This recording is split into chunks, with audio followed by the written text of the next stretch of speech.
Como los que somos. Bueno, buenas tardes. ¿Cómo les va? Yo estoy Buenas, enviando. ¿cómo están? Buenas.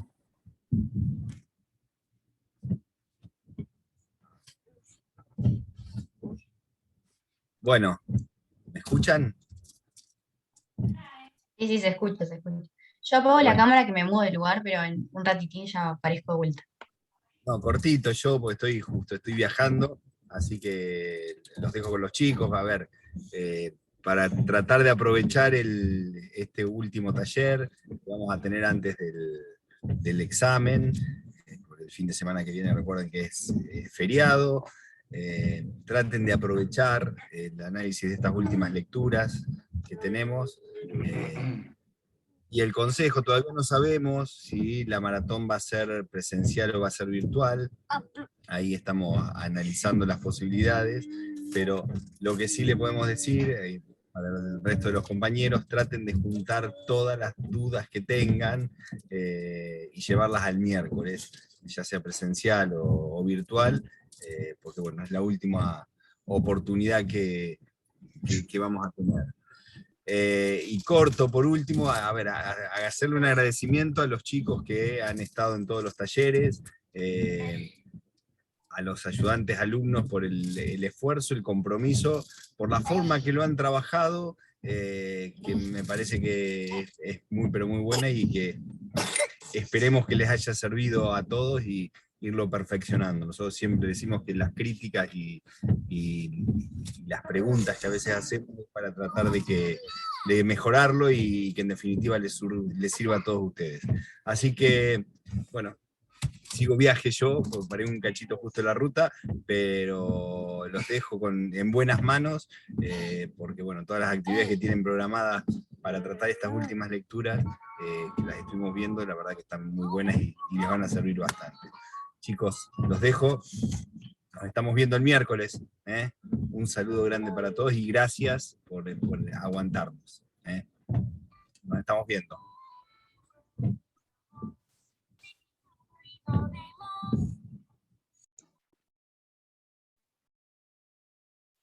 Bueno, arranquemos entonces. Quienes puedan y quieran prender la cámara, así no nos sentimos tan solos con Masa y con Anita, que ahora vuelve en un ratito. Primero arranco con los avisos parroquiales. Como dijo Pachi, es el último taller, así que tenemos varias lecturas que nos quedaron, por eso decidimos hacer lo siguiente. Yo les pasé por el grupo de WhatsApp unas actividades de 2 lecturas, la de Catarusa y la de la reforma universitaria. Si hicieron esas preguntas, nosotros pensábamos verlas y revisarlas en el taller, pero no nos va a dar el tiempo. ¿Alguien quería decir algo? ¿Lidia?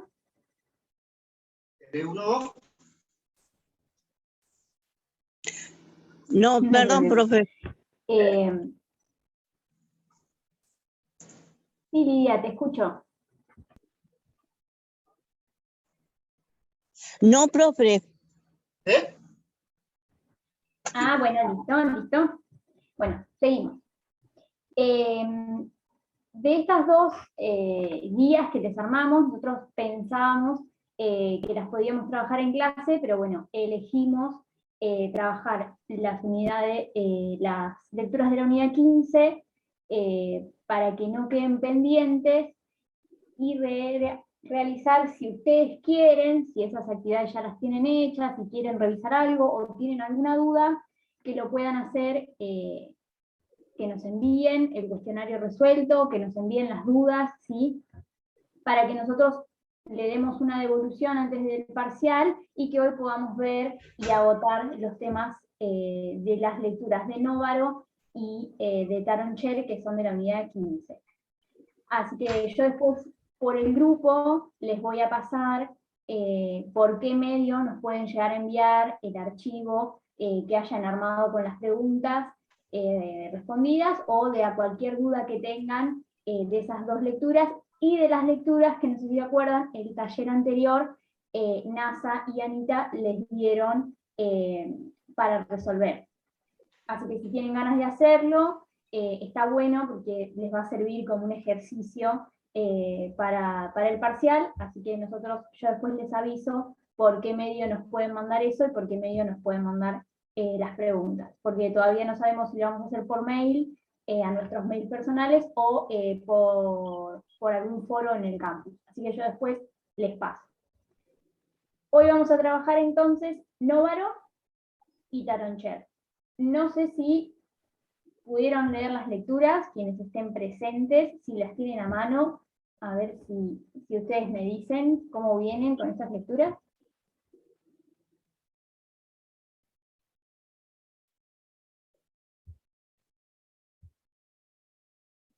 Pónganme un dedito, aunque sea, así no me siento tan sola.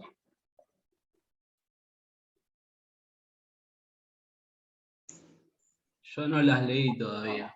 Vengo poniéndome al día con las otras recién, Bueno, pero las tengo acá a mano. listo, perfecto. Bueno, buenísimo. ¿Alguien más? No importa, si no las leyeron, es para que nosotros sepamos qué base tener para hacer el taller, ¿no? No es que los vamos a retar porque no llegaron a leer, es entendible, pero más o menos como para saber cómo ir trabajándolas. Lidia, Lucía, Francisco, ¿estuvieron leyendo o todavía nada? No.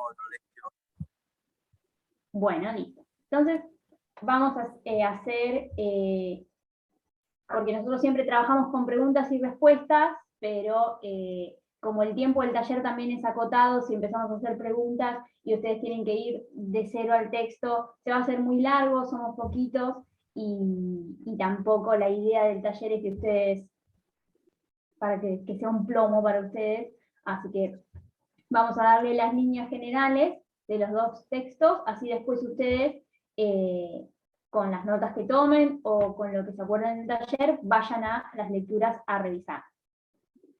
La primera lectura es la lectura de Novaro, ¿sí? Del libro de Historia de la Argentina, que habla de la Revolución Libertadora, ¿sí? Y el fracaso de la Restauración Conservadora. En el primer apartado habla de cuáles eran los dos sectores, ¿sí? Entre los civiles y los militares que habían participado en el derrocamiento a Perón, ¿sí? Toda esta lectura va a trabajar el periodo posterior al derrocamiento de Perón, ¿sí?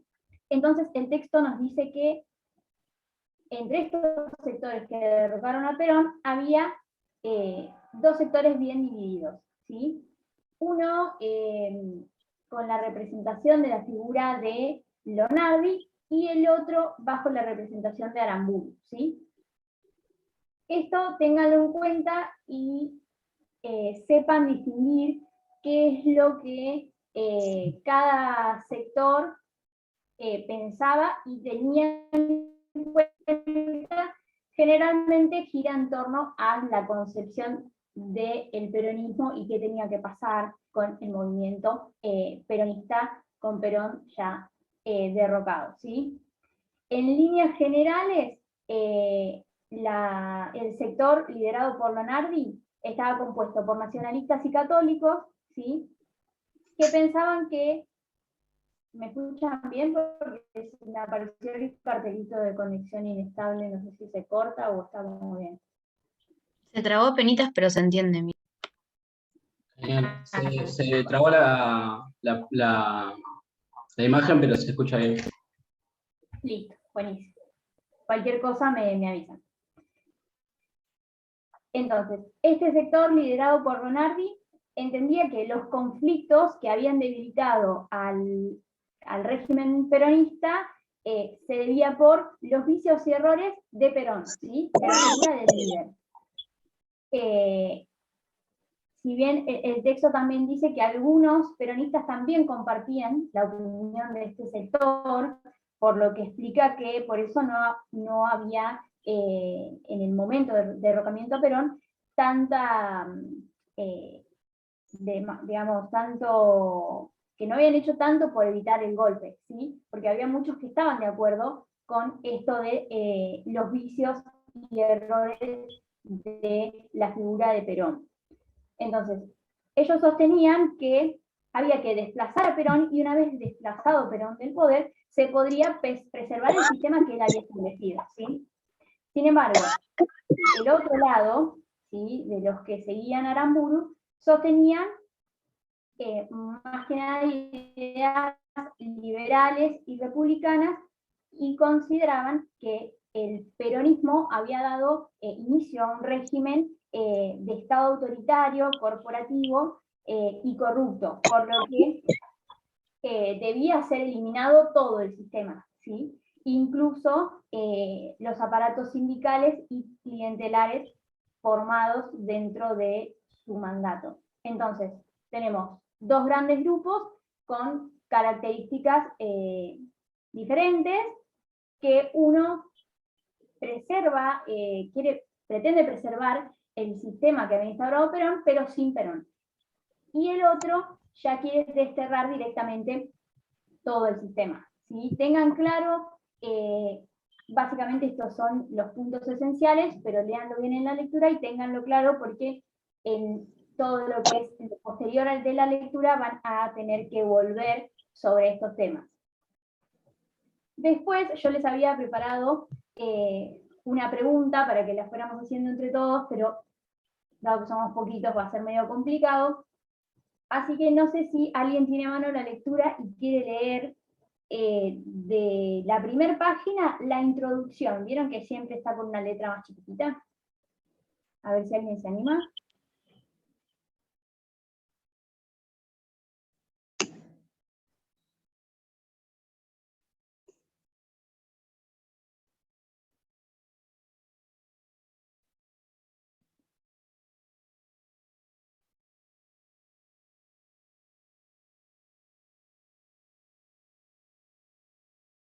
Bueno, mientras van abriendo el texto, se las leo yo, después les encargo para leer otra cosa.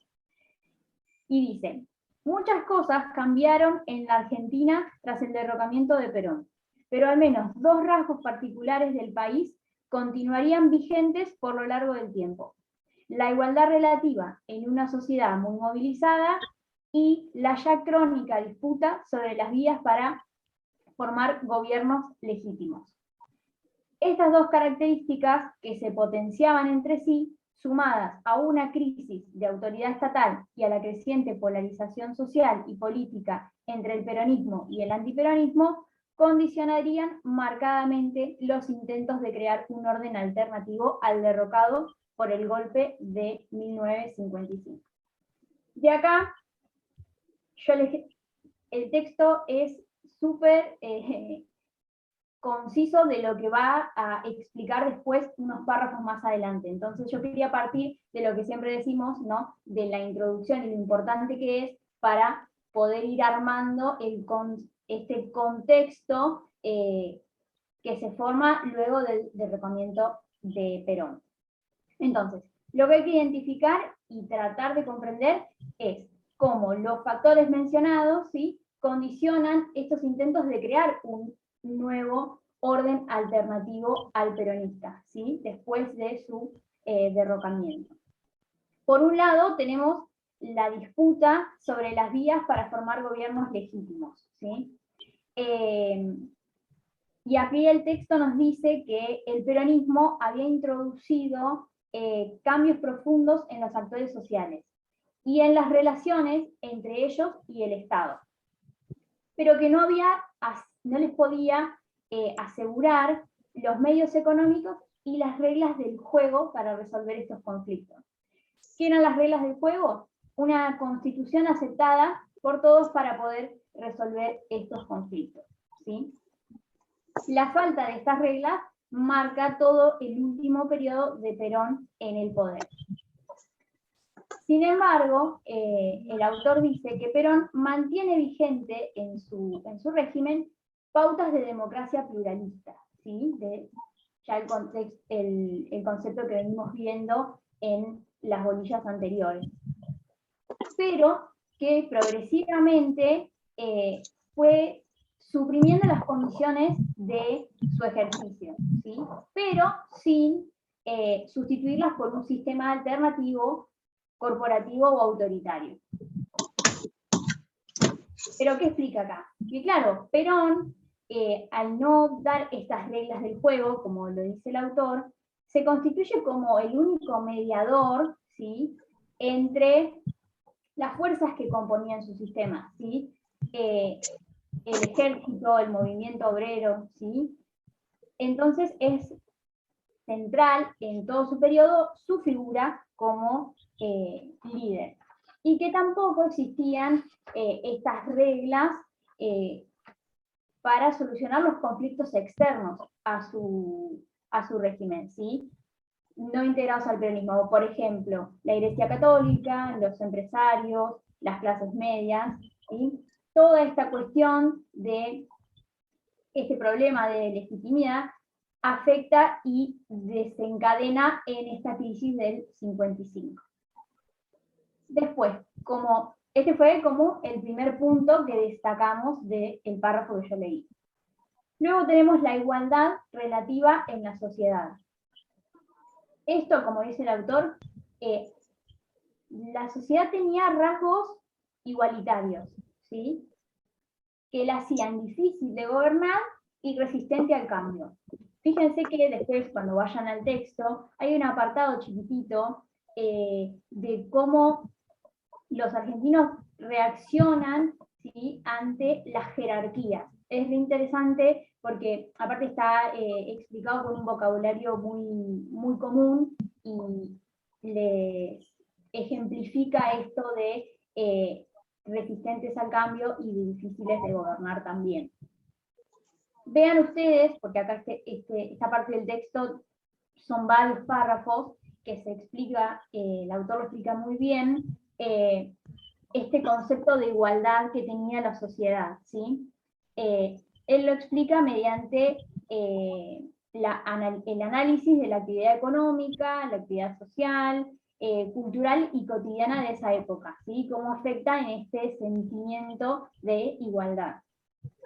Vean que es muy importante el rol que tienen las medidas adoptadas por el peronismo en esta sociedad, ¿sí? Recuerden cómo era el régimen peronista en sí y qué medidas adoptaba, y también el rol casi esencial que tenían los sindicatos en este periodo, ¿sí?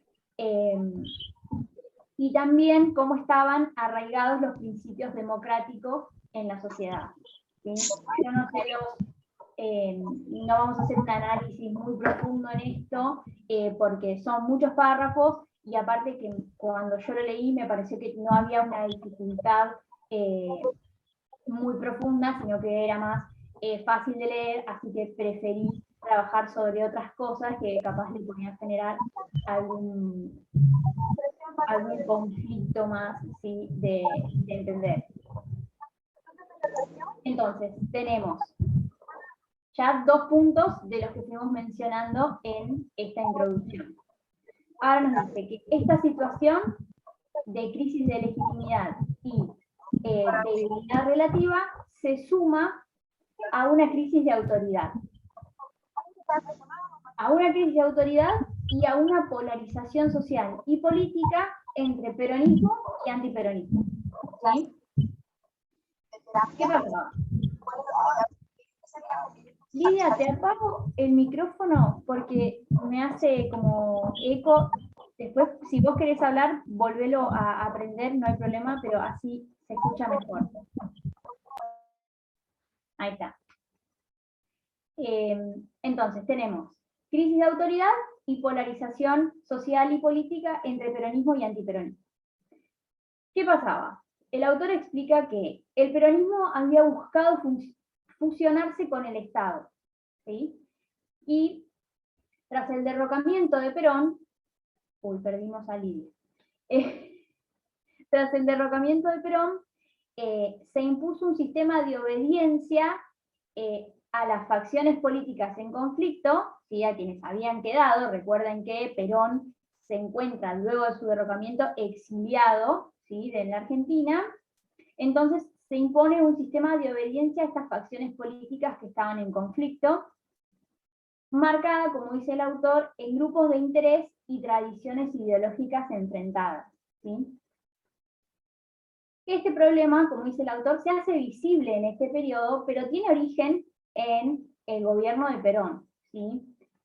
Porque Perón, como se los digo así más como un cuentito, durante su periodo introdujo en la agenda política, asuntos económicos y sociales, pero mostró cierta indiferencia para trabajar y poner en la agenda problemas de financiamiento público, por ejemplo, de educación pública, de polarización de la administración o incluso de las Fuerzas Armadas, ¿sí?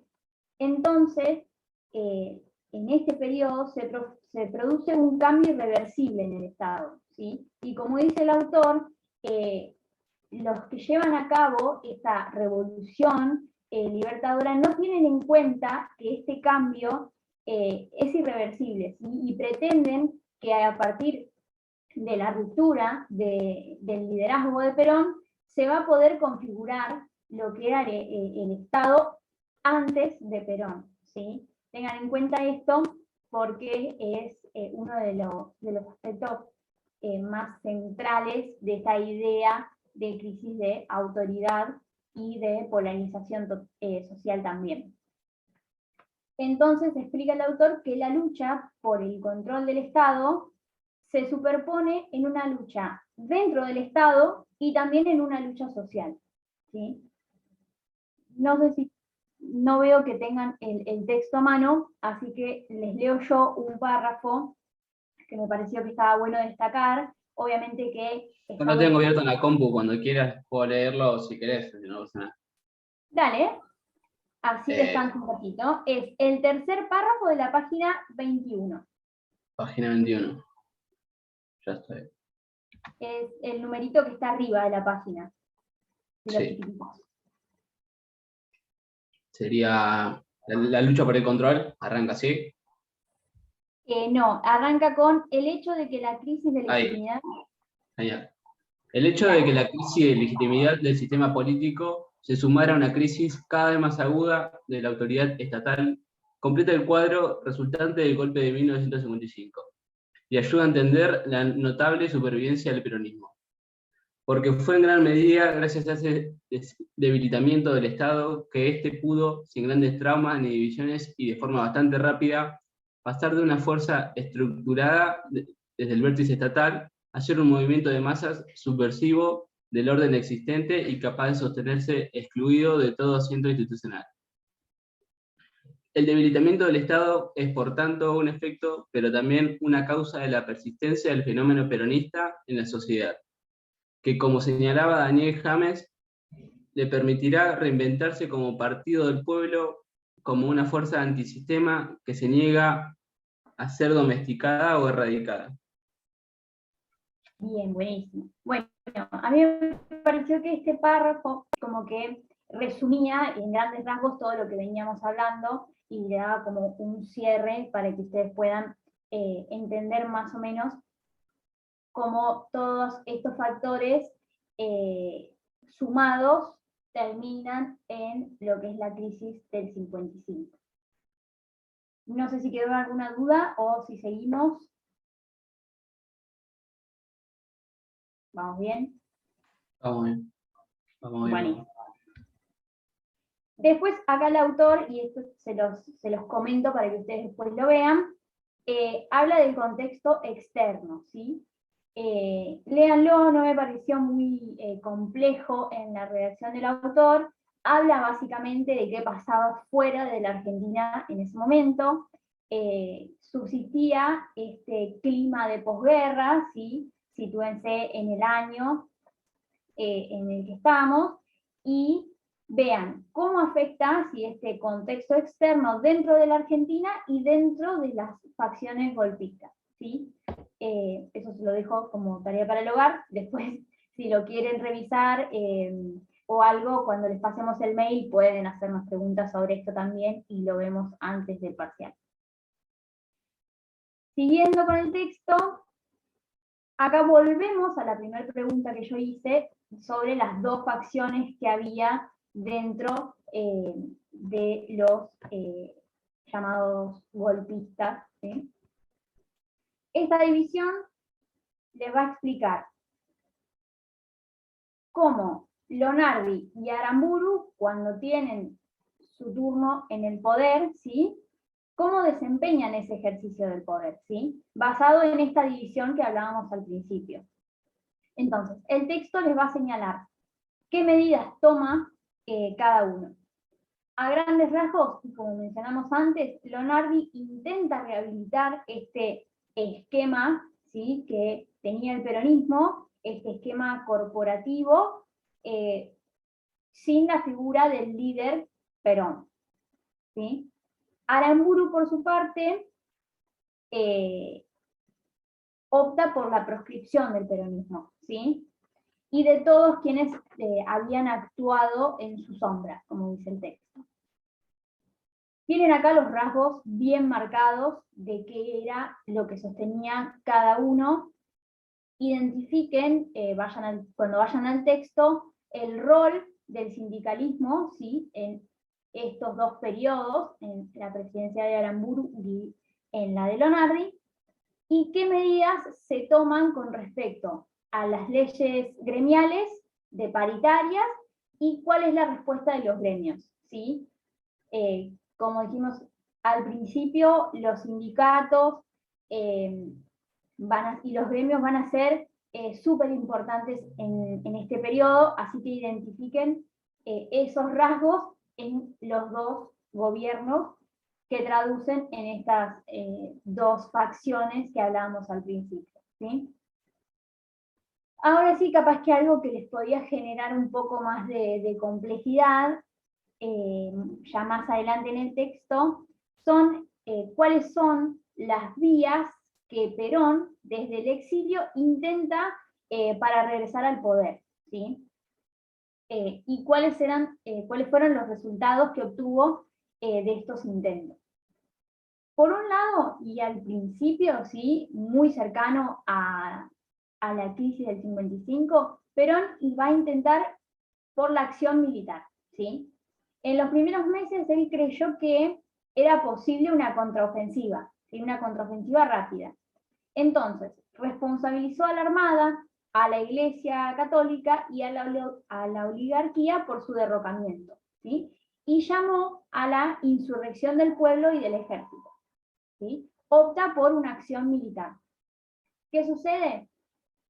Después de todo un periodo, que lo van a ver bien en el texto, termina con la masacre de José León Suárez, ¿sí?, que ahí tiene un apartado, que les voy a explicar bien eso. Por lo tanto, la acción militar desde el exilio y este pedido de insurrección del pueblo no va a tener los efectos que Perón esperó desde el principio, ¿sí? Eso por un lado. Más adelante, al ver que no había funcionado la acción militar, va a intentar por el activismo sindical y de los grupos militares.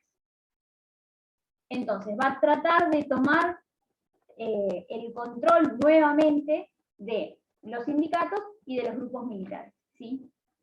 Fíjense, el texto les va a decir que incluso cuando se llamó elecciones de los sindicatos, el peronismo va a ganar esas elecciones, ¿sí?, y se va a poner en poder de los sindicatos.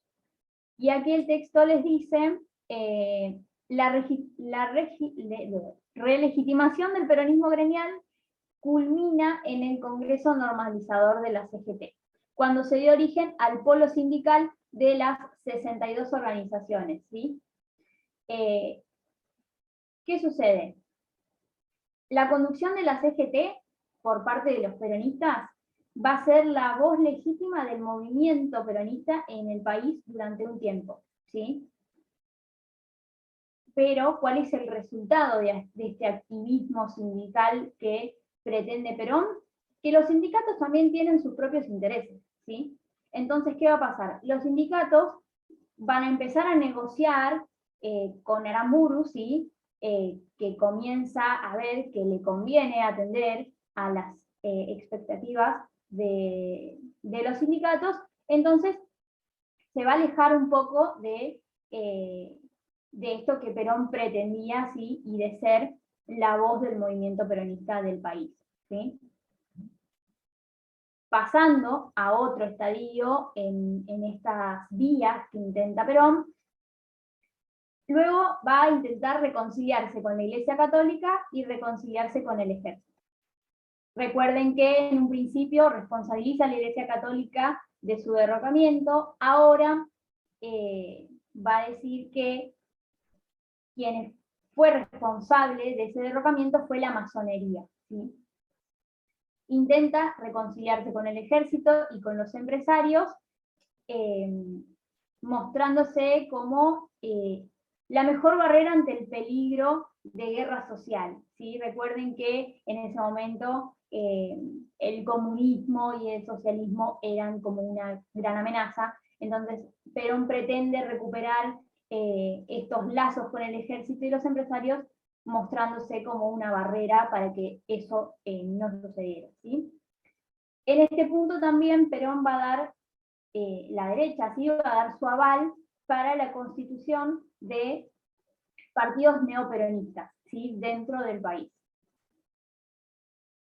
Esto también va a tener su frustración, ¿sí? No va a tener mucho éxito, por lo que opta por la cuarta vía, que va a ser frustrar el intento constitucional. Y como seguramente ya vieron, en el 56 se realizan las elecciones de convencionales constituyentes. Se me fue. Ahí está. ¿Qué sucede aquí? Perón va a desautorizar estas listas neoperonistas y va a alentar el voto en blanco, ¿sí? En esas elecciones. Este voto en blanco fue exitoso y demostró de cierta forma que Perón seguía teniendo vigencia en nuestro país. Y sirvió también para generar en todo lo que era el Congreso Constituyente un clima bastante convulsionado, ¿sí? Sin embargo, ninguno de las cuatro vías que yo les fui separando le alcanzó a Perón, ¿sí? Todas tuvieron sus dificultades, pero sin embargo todas le sirvieron para preservar su liderazgo, ¿sí? Para demostrar que él seguía vigente aunque estuviera proscrito. Ahora bien, seguimos, ya son 7:20. Bueno. Vean lo de la Constitución del 57, seguramente ya lo vieron en clase, ¿sí? La reforma constitucional. Lo central es que se adopta nuevamente la Constitución del 53 y se agrega el artículo 14 bis, ¿sí? Pero léanlo bien en el texto. ¿Qué más? Bueno, ¿por qué es central la división del radicalismo? ¿Sí? Acá les voy a decir que el radicalismo concurre a las elecciones de convencionales constituyentes divididos, ¿sí? ¿Y por qué va a ser central? Porque se fractura el único partido del campo antiperonista con peso electoral, ¿sí? Recuerden el contexto anterior, ¿sí? Con un radicalismo muy fuerte y con peso electoral, ¿sí? Que al fracturarse se debilita este intento de la revolución libertadora para cerrar el ciclo peronista, ¿sí? Estoy tratando de hacerlo lo más rápido posible para tampoco que se me duerman. Bueno, les leo esta partecita, dice: la fractura del único partido del campo antiperonista con peso electoral real terminó de debilitar el intento de la Libertadora por cerrar el ciclo peronista inaugurando un nuevo periodo en el que la legitimidad constitucional fuera inobjetable. De allí que el llamado a elegir presidente a comienzo del 58 se realizará en un contexto de irresolución del conflicto sobre las reglas del juego, estas reglas del juego que hablábamos al principio, y peor aún, en un clima que cuestiona la justificación justificación y el sostenimiento de la proscripción al peronismo. En el último apartado de este capítulo va a hablar de el radicalismo en todo el periodo, ¿sí? Esto se los dejo para que ustedes lo vean. Este periodo que, si bien ustedes a simple vista pueden decir, si Perón está proscrito y el radicalismo es uno de los partidos que más votantes tiene y más fuerte está, sería el primer beneficiado de todo este contexto. Sin embargo, esta ventaja les va a jugar en contra, ¿sí? El autor dice que al no tener nadie con quien competir en el ámbito externo, comienza a perder la unidad partidaria y se empiezan a generar diferencias en el interior del radicalismo, ¿sí? Van a ver que el radicalismo se va a fraccionar, ¿sí? En la Unión Cívica del Pueblo y la UCR intransigente. Léanlo ustedes, no me pareció que tenga demasiada complejidad, pero sí sepan que concurren divididos a las elecciones de convencionales constituyentes. Y también de este apartado tengan en cuenta para el próximo periodo el pacto Perón-Frondizi, ¿sí? Que es esencial, ¿sí? Es lo que prácticamente lleva a Frondizi a la presidencia, ¿sí? ¿De este apartado quedó alguna duda? Todas, pero bueno, hacemos lo posible. ¿Vamos bien? Bien. Sí, sí. Buenísimo. Bueno, ahora sigo con el segundo apartado, un ratito más. Perdón. Sí. Yo, volviendo a lo de que el radicalismo fue separado acá, bueno, lo va a decir en el texto, ¿no? Pero van separados al Congreso Constituyente. Claro. ¿Y qué votan? ¿Votan diferente? Claro. El texto les va a explicar que concurren separados, ¿sí? A ver si encuentro la parte...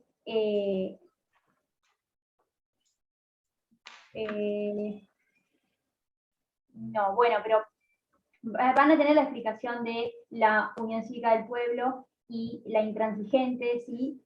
Y todo eso arranca ¿Cómo? en este capítulo de la causa decisiva del fracaso, la división del radicalismo. Claro, el último, Esa parte lo explica. apartado. Buenísimo. Van a ver que en una parte, también en la parte de la Constitución del 57, en un momento, esta presentación fracturada del radicalismo, que claramente van a votar de manera diferente, ¿sí?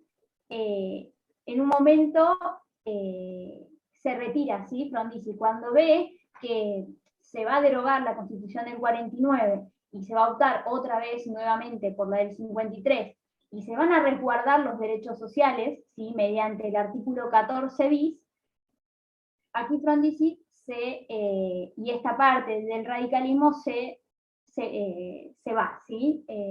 Decide no continuar en la elección de la Constitución, ¿sí? Pero bueno, lo van a tener mucho más explicado, ¿sí? Me gustaría poder trabajarlo todo en detalle, porque es una parte que está muy buena, muy interesante.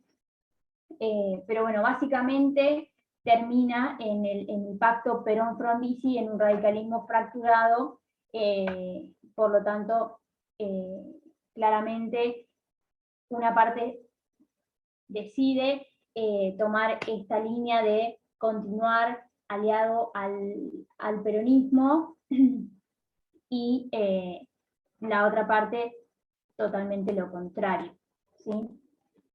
Sin embargo, igual van a ver que en el pacto Perón-Frondizi no es, o sea, las intenciones de Frondizi no es aliarse con el peronismo porque está totalmente de acuerdo con el régimen, ¿sí? Él va a tener la esperanza de que una vez que Perón lo catapulte, digamos, ¿sí? con sus votantes al poder, y que una vez en el poder el peronismo se disperse y que Perón se transforme en una ficha más del tablero, ¿sí? De Frondizi. él plantea todo un cambio estructural muy avanzado, muy moderno, y pretende que el peronismo se disperse y poder absorber al peronismo dentro de su gobierno, ¿sí? Del otro lado van a tener a Perón, que le conviene aliarse con Frondizi antes de dejar que el neoperonismo crezca y se fracture su apoyo, ¿sí? Entonces prefiere mantener todo el peronismo unido junto con Frondizi que dispersarse en diferentes grupos, que van a ver que en el texto les voy a decir que hay un montón de partidos neoperonistas que se fueron creando con el tiempo, ¿sí? Así que bueno, llegamos, ¿se entendió más o menos? Sí. Bueno, llegamos al segundo capítulo que nos habla del gobierno de Frondizi. Lo primero, y tratando de hacer un resumen para ver si ya llega, si Anita llega a decirles todo y NASA llega también, van a tener en una primera parte cómo fue la relación de Frondizi con los peronistas, ¿sí? Durante su mandato, y cuáles son los problemas que va a enfrentar. En el inicio del mandato, tanto el campo peronista como el antiperonista se ilusionaron, ¿sí? Con el proyecto de Frondizi, ¿sí? Un programa moderno, ¿sí? De desarrollo que prometía sacar al país del estancamiento y del atraso, y satisfacer la demanda de todos los grupos de interés.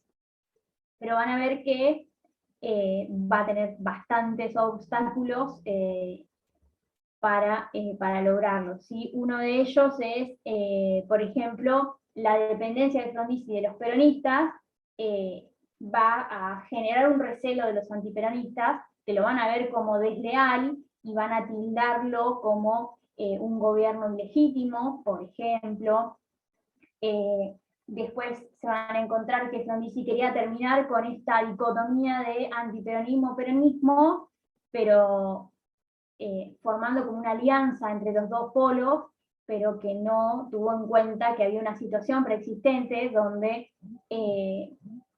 la Unión Cívica Radical del Pueblo había mantenido su cúmulo de votantes, y que el peronismo todavía era una fuerza autónoma, y que Perón continuaba ¿sí? Manejando como todos estos hilos, y que todavía tenía el apoyo, ¿sí? De sus votantes. ¿Qué más? A ver, bueno, otro de los obstáculos es que tiene, al comienzo, bueno, se da todo bastante bien, ¿sí? Porque tiene un amplio, saca bastante diferencia en lo electoral, entonces tiene el 70% de las bancas, ¿sí? De diputados, todas las senadurías y todas las gobernaciones. Entonces tiene un amplio consenso de su gobierno. El problema es que no hay lugar para las minorías, ¿sí? Entonces las minorías comienzan a desentenderse de ese gobierno y a impulsar, ¿sí? La caída del gobierno, por lo que tiene que batallar con las tendencias golpistas que comienzan a resurgir, y después tienen toda la explicación de la batalla, ¿sí? Que tiene Frondizi con el sector sindical, ¿sí? Acá se los dejo para que lo lean, así Anita puede llegar porque se me está haciendo re largo. Van a ver que hay un problema con la reforma petrolera, y también lo que termina de generar la fractura con Perón es el conflicto del sindicato de la carne. Si vean cómo Frondizi actúa en estas dos huelgas, en el levantamiento, para terminar de fracturar esta alianza con Perón, ¿sí? Eso, igualmente en el texto no van a tener problema de identificarlo, está bastante bien explicado. Después van a tener los problemas que enfrenta Frondizi en el terreno universitario, ¿sí? Eso también léanlo, pero todo gira en torno a que existe la posibilidad de que las universidades privadas emitan títulos habilitantes, ¿sí? Que hasta el momento solamente podían hacerlo las universidades públicas. Así que léanlo, es interesante, está bueno, creo que hay también un apartado chiquitito sobre el tema, y ¿qué más? Y después van a tener las consecuencias, ¿sí? Que tuvieron las políticas desarrollistas en el ámbito económico. Y acá yo me había separado para leerles un párrafo, pero es bastante largo, así que si quieren anótenselo, porque está, de la pregunta está clarita la respuesta. Así que digo, bueno, vamos a leerlo, pero para darle el tiempo a Ana y que revise los temas más importantes de los últimos apartados, se los voy a decir cuál es. Es el segundo párrafo de la página 46. Y ahí les va a explicar qué consecuencias tienen estas políticas desarrollistas en el ámbito económico. ¿Sí? No sé si quedó alguna duda. Ah, bueno, y al final, que no terminé con esto, pero se los digo cortito, vuélvanlo a ver, les va a explicar qué es el plan CONINTES, ¿sí? Qué objetivos y qué efectos tuvo. Acá tienen la ruptura, ¿sí? Bien marcada, de Perón y Frondizi, donde Perón hace público el pacto que tuvo con Frondizi, y Perón alienta a los militares para que Frondizi sea derrocado, pero Frondizi les presenta como una contraofensiva el plan CONINTES, como una alternativa así para las Fuerzas Armadas, que le amplía sus funciones represivas e incluso le va a permitir juzgar a los huelguistas o militares revoltosos, ¿sí? Básicamente eso, muy rápido, al vuelo prácticamente, pero véanlo bien eso, está muy interesante el texto y también está bastante sencillo a la hora de la lectura. Así que yo ya no los aburro más y la dejo a Ana. Después, si tienen alguna pregunta al final, volvemos a revisarla, y si no, por mail, todas las preguntas que quieran. Buenísimo, gracias. Bueno, Gracias. seguimos un poquito entonces ahora con el capítulo de Frondizi.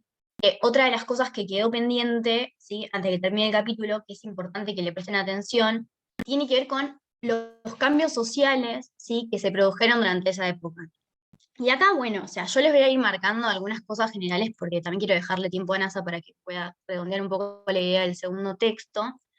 Pero cuando hablamos de este periodo, ¿sí? Vemos que comienza a verse las consecuencias, ¿sí? De lo que es el progreso tecnológico, perdón. Y que esto tiene impacto, ¿sí? En lo que son las industrias. Porque las industrias que eran más simples, más tradicionales, con una estructura de taller, ahora comienzan a tener maquinarias más importantes, métodos más complejos, ¿sí? Lo cual hace que cambie un poco la estructura, ¿sí? Que haya, digamos, profesionales que estén capacitados, ¿sí? Obreros capacitados, y que se empiece a generar un choque entre la mano de obra capacitada y la no capacitada. Porque estos últimos, ¿sí? Comienzan a tener problemas para, digamos, por ejemplo, se produce un éxodo bastante grande de lo que es las zonas rurales a la ciudad, pero que tienen problemas para conseguir una vivienda digna, ¿sí? Y así es lo que se va a ir formando en este periodo, lo que se conocen como las villas miserias. Entonces, bueno, léanlo porque está bastante claro todo lo que pasa también en el tema de que la televisión, por ejemplo, los medios de comunicación se masifican, ¿sí? Se produce el auge de estudiantes en las universidades públicas, comienzan las mujeres también a concurrir a la universidad, algo que antes no pasaba y que es importante en esta época, y algo clave es el contexto internacional, ¿sí? Algo de la lectura que es fundamental, tanto para este capítulo, como para el de Mili, como para el de Ilia, tiene que ver con el contexto, ¿sí? Y con analizar, además del contexto internacional, ¿sí? ¿Qué era lo que está pasando con el peronismo? ¿Bien? Que, bueno, Mili ya hizo todo un análisis del capítulo anterior, pero también con el tema del capítulo de Ilia vamos a tener que tener esto bien presente, ¿sí? Cómo se van modificando las tramas del poder dentro del peronismo. Bueno, con esto más o menos termina lo que es el capítulo de Frondizi, ¿sí? Y vamos a pasar a lo que es el capítulo de Ilia. Bueno, para el capítulo de Ilia, para analizarlo mejor, les hice como un punteo de cosas importantes, ¿sí? Porque no vamos a llegar a ver todo en profundidad como me hubiese gustado, pero acá les mandé al chat para que lo tengan, ¿sí? Bueno, cada oración, ¿sí? Es una cosa que hay que tener en cuenta. Así que bueno, nada. Vamos primero, ¿sí? Pasando el capítulo del gobierno de Ilia, a analizar lo que son las causas de la debilidad. Ustedes esto claramente que lo van a tener que completar con el texto, o sea, no les va a alcanzar esto que les estoy diciendo, pero la clave para entender por qué la sociedad, ¿sí? Y los otros sectores del poder consideraban que Ilia tenía una gran debilidad, estaba en que Ilia asume el poder, ¿sí? Solamente contando con el 25% de los votos, ¿sí? ¿Y esto por qué? Porque en realidad, en 1963, quien gana la elección, ¿sí? Es el voto en blanco. ¿Por qué? Como vieron ustedes que Mili mencionó, ¿sí? Una de las estrategias del peronismo era promover, ¿sí? El voto en blanco en las elecciones. Y en este caso particular, eso es lo que sucedió. Por lo tanto, claramente no iba a ir a contar con mucho apoyo, ¿sí? Si solo contaba con el 25% de los votos. Esta era la causa más importante de la debilidad, a la cual se suman otras, en realidad, como la inclinación que tenía Ilia hacia la facción de los colorados. Eso me olvidé de decir. Le presten atención a esa división que se produce en el ejército, que está en la última parte del capítulo dedicado a Frondizi. Otro problema que se daba era el tema de los gremios. Los gremios también son un actor muy importante en estos capítulos que estamos analizando, ¿sí? Y lo que quería Ilia era democratizarlos, básicamente. Que había, digamos, un sector muy fuerte dentro del sindicalismo que se oponía, ¿sí? A ciertas medidas que Ilia proponía, como la democratización o también que haya participación, ¿sí? De las minorías en las conducciones. Y bueno, por último, que Ilia era como concebido, ¿sí? Como un representante de la vieja política, ¿sí? Todos los compromisos que Ilia había tomado, ¿sí?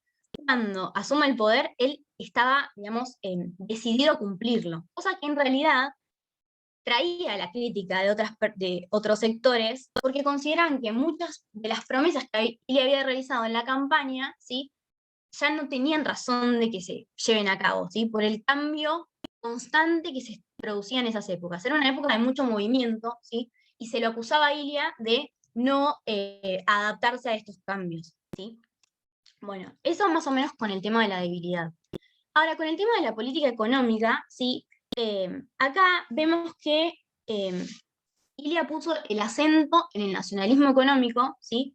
La industrialización y la distribución del ingreso, ¿sí? Entonces, para lograr estos objetivos, tomó una serie de políticas, como control de precios, control de alimentos, se fortaleció el modelo del pleno empleo y hubo mucha intervención del Estado, ¿sí? Sobre todo para garantizar los derechos sociales, y también hubo medidas tendientes a la protección de los mercados. Bueno, ahora, todas estas medidas trajeron resultados positivos, pero que no fueron suficientes, porque no es que por haber obtenido un buen resultado económico iba a tener el apoyo de los sectores sociales. Porque, por un lado, los sectores medios querían más, o sea, reclamaban todavía más medidas de distribución del ingreso.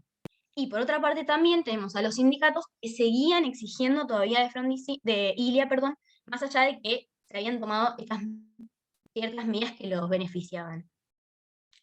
Después les voy a pedir que vean, sobre todo qué sucede, ¿sí?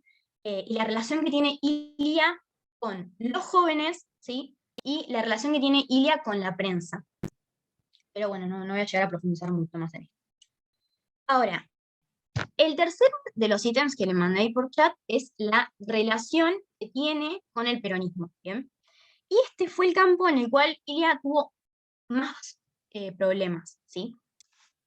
En las dos versiones, que era lo que yo les decía, que cuando analicemos este texto, fíjense bien en analizar tanto el contexto internacional como influye en nuestro país, como cómo se maneja la cuestión del peronismo, tanto en lo sindical como en lo electoral.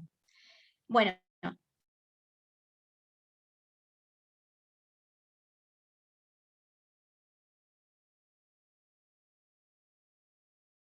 proscripciones. O lo que vimos con Milei, se buscaba.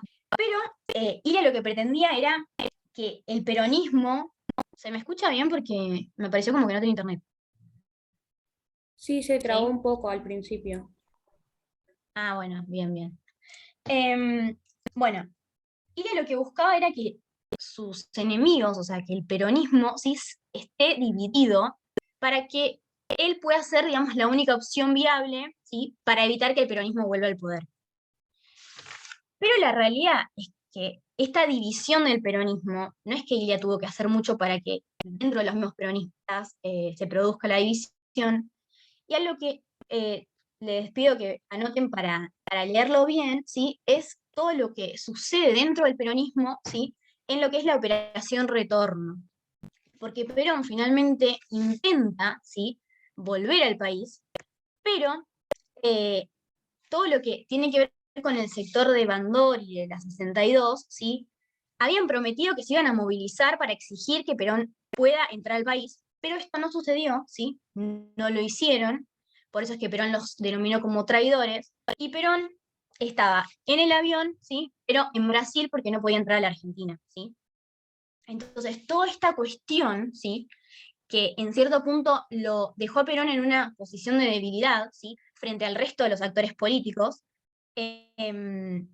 hizo que dentro del mismo peronismo, ¿sí?, se dividían dos bandos, los que estaban, ¿sí?, del lado de Bandor y de la 62, y se formó otro, ¿sí?, que estaba en contra de estos primeros que acabo de mencionar, por la traición que hicieron a Perón, ¿sí?, y que formaron lo que se denominó las 62 organizaciones de pie junto a Perón, que va a ser un actor bastante nombrado en los futuros capítulos, y que estaba al mando Tramini y otras figuras como Alonso y Olmos, ¿sí? Bueno, más o menos eso es la relación con el peronismo. Después tenemos el nuevo rol, ¿sí?, de la juventud, que esto es importante, porque estos cambios, estas modernizaciones que yo un poco expliqué recién, ¿sí?, trajeron ciertas consecuencias, sobre todo en los más jóvenes, ¿sí? Porque, bueno, a ver, si analizamos un poco el contexto internacional, vemos que era la época de la liberación de la mujer, ¿sí?, la difusión del rock, toda la movida de los hippies, y sobre todo una concepción de, digamos, crítica hacia el sistema, ¿sí? Entonces, bueno, todo esto, ¿sí?, todo este contexto internacional, ¿sí?, hace que en nuestro país los jóvenes se posicionen como un actor importante también a nivel político, ¿bien? Y esto está bastante bien explicado y muy extenso, así que no voy a hacer mucho énfasis, pero sí quiero mencionarles, ¿sí?, que se detengan un poco, ¿sí?, a analizar hay un párrafo específico que lo dice en el texto, que bueno, ahora voy a tratar de buscarlo y si no después se los paso por chat cuando hable NASA, que es clave, ¿sí?, para entender la importancia, ¿sí?, que empezaron a tener los militantes, ¿sí? Y cómo comienza a cobrar fuerza, ¿sí?, todo lo que tiene que ver con los ideales, ¿sí?, y cómo esos ideales van a ser llevados a la acción, ¿bien?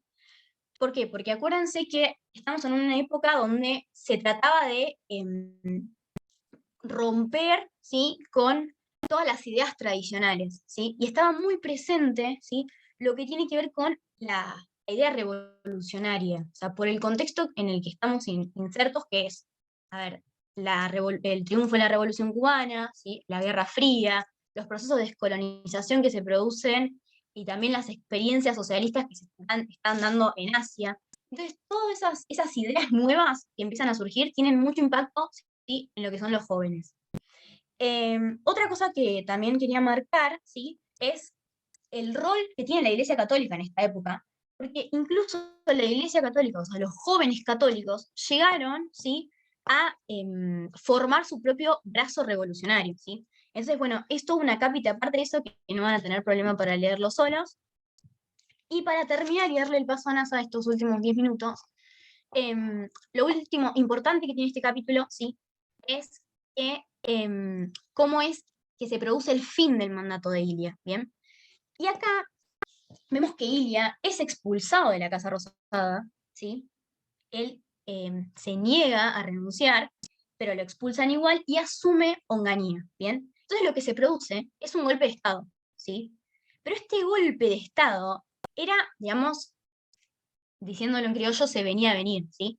O sea, tanto los actores políticos como los actores sociales ya estaban discutiendo con anterioridad a que esto se produzca, ¿sí? Con la posibilidad, ¿sí?, de que se efectúe este golpe. Y acá, para terminar, ¿sí?, iba a leer un poco que tanto, o sea, para este tema particular, ¿sí?, vemos que esa división que se había producido en el peronismo, ¿sí?, sobre este punto, ambas facciones están de acuerdo. O sea, tenemos que tanto Bandor, ¿sí?, y la 62 de pie, que era la que se formó con Alonso a la cabeza, dice el texto: respondieron apostando por el golpe militar, dado que no podían esperar ya mucho de la arena electoral, y consideraron que era mejor clausurarla y renovar el acuerdo entre los factores de poder. Los sindicalistas coincidieron así con el diagnóstico de los militares. Los partidos eran innecesarios e incluso inconvenientes, y había quedado demostrada la superioridad de la representación directa de los intereses sectoriales, que sería fácil subordinar a un gobierno técnico, si éste contaba con un jefe capaz de concentrar el poder que residía en las Fuerzas Armadas, que era el único actor institucional que podía defender los intereses nacionales permanentes. Entonces, vean que para esta altura, ¿sí?, esa poca legitimidad que tuvo Ilia durante todo su mandato, ya, digamos, había llegado como al límite y había como un consenso entre todos los actores sociales y políticos que las Fuerzas Armadas, ¿sí?, eran la salida, o que era mejor que lo que estaba pasando, ¿sí? Bueno, ¿quedó alguna duda? No sé si fue muy rápido. Esto igual queda grabado por si quieren volver a verlo, pero quería darle un poco de lugar a NASA para que termine. ¿Se entendió? Fui muy a mil. No, sí, No, se entendió. fue bastante claro. Ah, bueno. Yo lo que tenía duda era de que si eso de los jóvenes era también cuando se había creado los montoneros o grupos en Córdoba, algo así. Claro, no, O me estoy confundiendo. claro, esto viene antes, ¿sí? O sea, acá estamos Sí. recién hablando, ¿sí? Por eso es que yo les hacía énfasis en que lean, sobre todo la parte en la cual empieza a analizar esta cuestión de la militancia, ¿sí? Porque Ah, perdón, era el esto es cordobazo. fundamental. O sea, ¿era en Claro, esa no, esto época? es en, Ah, no, en otro periodo, eso es bien. en otro periodo. Ah, Pero dale, bueno, gracias. acá está la semilla, ¿entienden? O sea, eso es lo importante que tiene este texto, que acá se nos dan muchas herramientas para después nosotros poder comprender bien toda la etapa de las guerrillas y todo lo que va a suceder en un futuro cercano a esta época que estamos tratando, ¿sí? Claro, es el inicio de la militancia católica, de los que después Claro, se vieron movilizados por el Che Guevara y eso, que claro, empezaron a militar ahí, que después llevan a la cura del tercer mundo y toda la claro, militancia como más vos fuerte. decís, Ah, empieza dale, sí, perfecto. este contexto Claro, a yo me sentar la confundía. semillita que después va a crecer. No, sí, tranqui, no pasa nada. Nasa, ¿querés terminar vos con lo tuyo? Y bueno, ¿por qué no? Bueno, que Cristian, Lucía, muchas gracias por quedarse, más que nada.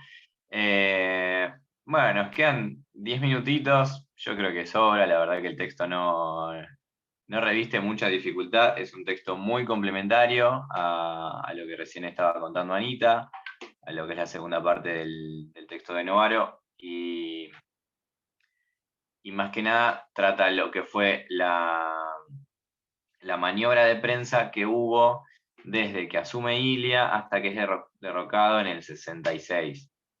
¿Sí? Lo que tienen que ver ustedes más que nada en el texto, que es lo más importante, cosas clave, desde el principio del texto. ¿Quiénes eran los medios que estaban interviniendo mediáticamente en contra de Ilia? ¿Quiénes los habían fundado? ¿De qué manera se hace esta operación mediática? La figura de quién levantan en contra de Ilia, cuáles eran sus argumentos y qué resulta de todo esto, ¿sí? Además del golpe de Estado, ya saben que después del golpe de Estado de Ilia asume Onganía. Lo que tienen que saber ustedes es cómo levantaban los medios la figura de Onganía en contra de Ilia y qué resulta de todo eso. Pero bueno, empezando desde el principio, los medios más importantes eran La Nación y Primera Plana.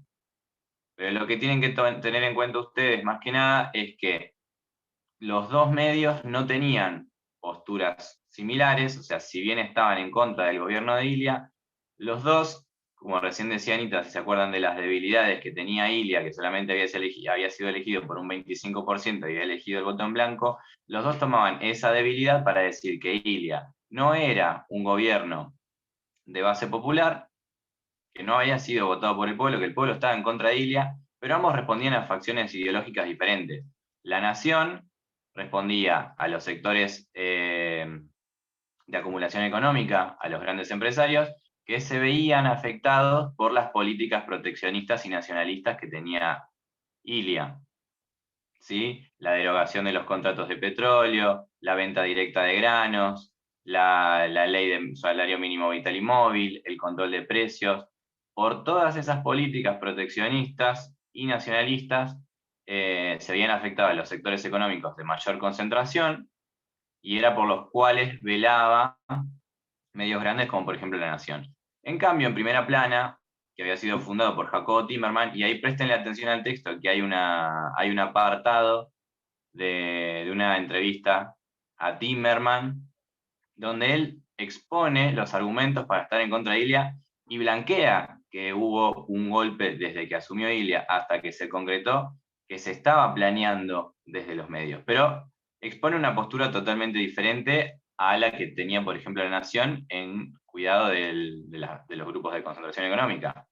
Primera Plana, por ejemplo, decía que Ilia había ganado las elecciones diciendo que no se iba a presentar si el peronismo estaba proscripto, y con el peronismo proscripto y con Frondizi habiendo sido golpeado, la facción de Ilia se presentó y ganó igualmente las elecciones. Ya a eso les pareció a los sectores neoperonistas y sindicalistas y a lo que es lo que sería el sector azul del ejército argentino, conformado por estos neoperonistas, sindicalistas, empresarios y algunos tecnócratas conservadores. Esto les pareció una ofensa hacia el sistema democrático, y entonces empezaron a conjurar desde Primera Plana toda esta maniobra mediática. ¿Qué favorece a toda esta maniobra? Que es otra de las debilidades de Ilia que Anita no profundizó, para dejarme lugar a mí para poder hablar de algo. Ilia no estaba de acuerdo en usar el aparato de prensa del Estado. Todo lo que se hacía desde el Estado argentino, todas estas decisiones que se tomó con los contratos petroleros y demás, no se hacían eco en los medios. ¿Sí? Ilia, sabiendo que igualmente había sido elegido por un bajo porcentaje de la población en las elecciones, no hacía uso del aparato de prensa. ¿Sí? No mostraba qué era lo que hacía el Estado, como para convencer al pueblo de que el gobierno estaba realizando actos en favor de ellos, para convencer de que el Estado estaba haciendo las cosas bien. Al no usar el aparato de prensa, al no tener ese apoyo popular mediante las elecciones, y estando estos grupos también conspirando en contra de Ilia, el gobierno empezó a ser tildado como de ineficiente, ineficaz, y se empezó a retratar a Ilia en los medios con diferentes caricaturas y figuras. Dos, que quizás eran las más usadas en Primera Plana. Una era una tortuga, ¿sí? Porque decían que el gobierno de Ilia era lento, que no se hacía nada, que no había ningún tipo de plan de gobierno. Y otra era un señor con una paloma, ¿no? Como mostrando un Ilia viejo, aburrido, inactivo, como retratándolo a cualquier otro señor jubilado en la plaza dándole de comer a las palomas. Gerontofóbico. Aprovechando que Ilia no tenía apoyo popular y que no usaba el aparato de prensa, los medios empezaron a conspirar para llevar a quien fuera después quien tomaría el poder, que fue Onganía, ¿sí? Había todo un levantamiento de la figura de Onganía, que algunos medios lo llamaban hasta el Mesías, decían que era una mente superior, que iba a sacar el país estancado por las políticas de Ilia adelante, y después de concretado el golpe, de haber tomado poder los militares y de designar a Onganía como presidente de la nación y darle además la suma del poder público, ¿sí? Que estaba prohibido por la Constitución, derogar la Constitución y empezar a ordenar el país mediante perdón, se me fue la palabra. Bajo el reglamento de lo que fue lo que se llamó la Revolución Argentina, empezaron a levantar la figura de Onganía, que resultó ser hasta más ineficaz que lo que era el gobierno de Ilia, que si bien sí estaba legislando y teniendo medidas a favor del pueblo, lo único que hizo Onganía fue reprimir. Era un militar de rango, que lo único que tenían era experiencia en combate. No era ningún mesías, ni el líder ideológico que supuestamente ensalzaban los medios. Y hasta ahí llegamos. No tenemos mucho más para tratar en este texto, ¿sí? Acuérdense de fijarse cuáles eran las posturas ideológicas de los medios, cuáles eran los argumentos para ir en contra de Ilia, cuál era la postura de Ilia con la prensa, de dónde venían esas ideas de Ilia. Fíjense que hay un apartado del texto que dice que Ilia había viajado a Europa, en la Europa entre guerras, que ellos estaban viendo cómo era la división entre lo que estaba haciendo la avanzada comunista y la Europa capitalista, cómo de los dos lados se usaba el aparato de propaganda para convencer a la población de que las ideas estaban bien, de que lo que se hacía desde el Estado estaba bien, y Ilia estaba en contra de todo esto, y hablaba de una normalización y de una subestimación del pueblo, diciendo que si uno tiene que mostrar todo el tiempo lo que hace, entonces se está legislando o mal o ineficazmente con mentiras, que si las medidas estaban bien hechas, el pueblo iba a saber interpretar que era así y iba a ganarse el Estado el apoyo del pueblo.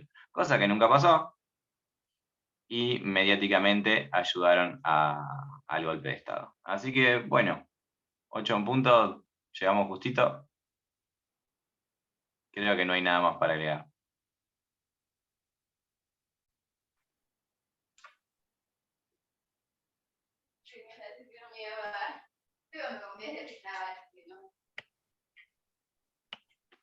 ¿Alguna pregunta, Cristian, Lucía?